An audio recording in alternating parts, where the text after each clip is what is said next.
ഞാൻ കണ്ടിട്ടുണ്ട്, ഒറ്റയടിക്ക് മനുഷ്യൻ 1 സെക്കൻഡ് കൊണ്ട് ജീവിതം തകിടം മറിയും.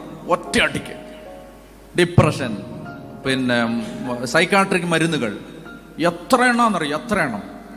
നമുക്കൊരിക്കലും വിശ്വസിക്കാം, സൈക്കാട്രിക് ഡോക്ടേഴ്സ് മരുന്ന് കഴിച്ചുകൊണ്ടിരുന്ന ആളുകൾ, അങ്ങനെ ഡോക്ടേഴ്സിനെ കണ്ടുകൊണ്ടിരുന്ന ആളുകൾ, ഒരു തരത്തിലും രക്ഷപ്പെടാൻ പറ്റില്ലെന്ന് വിചാരിച്ചിരുന്ന ആളുകളെ ദൈവത്തിന്റെ ആത്മാവ് സ്പർശിച്ച് സുഖപ്പെടുത്തിയതിന്റെ ഒരുപാട് അനുഭവങ്ങളുണ്ട്. എല്ലാ മാനസിക അസ്വസ്ഥതകളുടെയും പിന്നിൽ മുറിവുകൾ ഉണ്ടാവും. എല്ലാ മാനസിക അസ്വസ്ഥതകളുടെയും പിന്നിൽ മുറിവുകൾ ഉണ്ടാവും. ഡീപ്പായിട്ട് ഏറ്റ മുറിവുകൾ ഉണ്ടാവും. ഈ മുറിവുകളെ സുഖപ്പെടുത്താൻ മനുഷ്യന് പറ്റില്ല.